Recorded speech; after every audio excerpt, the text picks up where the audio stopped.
তো good evening, hello বন্ধুরা, তোমরা সবাই কেমন আছো? এই গরমে আমাদের উত্তরবঙ্গের অবস্থা তো মোটামুটি খারাপই গরমের জন্য। তো তোমাদের দক্ষিণবঙ্গের অবস্থা কেমন? যারা দক্ষিণবঙ্গের থেকে দেখছো, তোমাদের সাইডের মানে গরমের মধ্যে কেমন চলছে? আমাদের এখানে তো বললামই তোমাদেরকে। তো আমাদের না বেশিরভাগ সময় যেটা হয়, রাত্রেবেলা না চিকেন আনে। তো রান্না করতে না আমার ভালোও লাগে না। রাজকুমারী তো রাত্রেবেলা খুব একটা রান্না করতে চায় না চিকেন। তো আমাকে না রান্না করতে হয়। দেখতে পাচ্ছ বসে পড়েছি। আর না শুরু হয়ে গেছে মানে বিকেল হতে, হতে মানে মশার তাণ্ডব শুরু হয়ে গেছে। সন্ধ্যাবেলা তো কোনরকম বসে থাকা যায়ই না। তো যেখানেই বসি না কেন সন্ধ্যাবেলা ওই মশা তাড়ানোর ধূপকাঠি জ্বালিয়ে বসি। তো সন্ধ্যাবেলাও জ্বালিয়েছিলাম কিন্তু শেষ হয়ে গেছে। তো রান্না করে এসেছি, মশার কামড়ও খাচ্ছি, এদিক দিয়ে দেখতে পাচ্ছ পেঁয়াজ কাটছি, পেঁয়াজের জন্য চোখে দিয়ে জলও বেরিয়ে যাচ্ছে। মানে এদিকে চোখের জল, এদিকে মশার কামড়। কি করবো, সহ্য করতেই হচ্ছে। ভাই চিকেন বলে কথা, এতটুকু তো সহ্য করতেই হবে। তো দেখতে পাচ্ছ সব কমপ্লিট করছি, মশলা টশলা বেটে বেটে কমপ্লিট করে নিচ্ছি। তারপরে হচ্ছে রান্না করব। আবার অল্প ভাত আছে, তো ভাত না সবার হবে না। তো এই জন্য করব হচ্ছে রুটি বানাবো। তো ভাবছি চিকেনটা বসিয়ে দিয়ে তারপরে রুটিটা বেলবো, মানে আটাটা বেলবো। এখানে গরম জল বসিয়েছি। আর আমরা তো তোমাকে আমি আগেই বলেছি, আমরা মাছ চিকেন যেটাই হোক না কেন ওই গরম জল দিয়ে না ধুয়ে নিই, না হলে একটা যে গন্ধ থাকে না সেটা ভালো লাগে না, খেতে ভালো লাগে না, খুব বিকট একটা গন্ধ আসে। তো জানি না কারা কারা গরম জল দিয়ে ধয়, কিন্তু যারা গরম জল দিয়ে ধও না মাছ বা হচ্ছে চিকেন, গরম জল দিয়ে ধুয়ে নেব। মাছ তো অবশ্যই গরম জল দিয়ে ধুবে, কারণ মাছে না, মাছ যেখানে চাষ হয় প্রচুর কেমিক্যাল ইউজ করা হয় মাছের জন্য, মাছ বড় হওয়ার জন্য অনেক ভ্যাকসিন মেডিসিন এগুলো দেওয়া হয় যাতে মাছ তাড়াতাড়ি বড় হয়। এর জন্য মাছ মানে গরম জল দিয়ে ধুয়ে খেলে একদম বেস্ট। আর আগের মতো তো এখন আর মাছ নেই, যে টাটকা মাছ পাবে কোথায়, সবই মরা মাছ। এই বরফের মধ্যে থেকে থেকে কতদিন ধরে যে আসে, এই কতদিনের মরা মাছ যে আমরা খাই। তো গ্রাম অঞ্চলে তবুও একটু টাটকা পাওয়া যায়, শহর অঞ্চলে তো একদমই পাওয়া যায় না। তো যাই হোক, এই যে দেখতে পাচ্ছ এটা হচ্ছে রেশনের আটা, আমরা রেশনের আটাই খাই, কিন্তু প্রত্যেকবার রেশনে যে মাসে মাসে আটা দেয়, প্রত্যেক মাসের আটা খাওয়া যায় না। কোনো কোনো মাসে মানে বেশিরভাগ, কোনো কোনো বলা ভুল, বেশিরভাগ মাসেই হচ্ছে আটা খারাপ আসে, খাওয়ার মতো না। তো এবার দেখি মাসে আটাটা ভালো এসেছিল রেশনের, তো মাকে বললাম কয়েক প্যাকেট নিয়ে নাও। তবুও যে মানে ভালো করে মানে পেস্ট হয়নি আটাটা, মানে একটু গুটি গুটি দানা দানা আছে। মানে মেশিনে যে ব্লেড ব্যবহার করেছে সেটা একদম পাতলা, ঘন করলেই হয়তো আটাটা একদম মানে কি বলবো ময়দার মতো হতো। আর কালকে থেকে শুরু হচ্ছে বারুণী স্নান। তো ভাবছি তো যাবো, দেখি কালকে কি হয়। যদি মাও বলছে যাবে, তো আরেকটা পাশের বাড়ি কাকিও যাবে, ওর বৌমা যাবে, ওই কাকিটার বৌমা যাবে। তো যাওয়ার কথা আছে, দেখি রাতটা পোহাক, তারপরে দেখা যাবে। তো অনেকদিন ধরে যেতে যাচ্ছি, এই ফার্স্ট টাইম আমি যাচ্ছি আর কি এখানে আসার পর।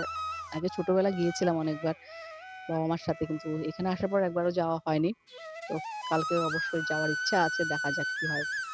তো রান্না তো হচ্ছে দেখতে পাচ্ছ, এদিকে না মশার কামড়ে মানে কি বলবো, দাঁড়িয়ে আছি, পায়ে আমার মশার কামড়ে কামড়ে ফুলে দিল। মানে কি বলবো আর, এত কামড়াচ্ছে আর এরকম মশা না, মানে কি বলবো। কি যাও, হ্যাঁ একটা মুখ, এই পড়বে পড়বে পড়বে না, আমাদের রুটি বানাচ্ছি না, মামা ওকে ডাকে না গো। তো আমার ছেলের একটা মুখস্থ বিদ্যা হয়ে গেছে, সকাল থেকে কিচ্ছু খায়নি, এটা চলতেই থাকে। তো যাই হোক, ভিডিওটা দেখতে থাকো।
আরো খাবি আয়। তোমার খাওয়া হয়ে গেছে না? তোমার খাওয়া হয়ে গেছে না? যাও, তোমার তো খাওয়া হয়ে গেল। তো আমরা খেতে বসে গেছি, খাচ্ছি বাবা বাইরে বসে। তো যাই হোক, আজকের মতো ভিডিওটা এখানে শেষ করছি। আবার দেখা হবে কালকে নেক্সট আরেকটি ব্লগে। তো তুমি সবাই ভালো থাকো, সুস্থ থাকো, নিজের খেয়াল রাখো, পরিবারের খেয়াল রাখো, সাবধানে চলাফেরা করো। রাখছি, বাই, গুড নাইট। আমি লঙ্কা খাবো না বাবা, আমি লঙ্কা খাবো না বাবা। ও মা আমাকে দেখাও।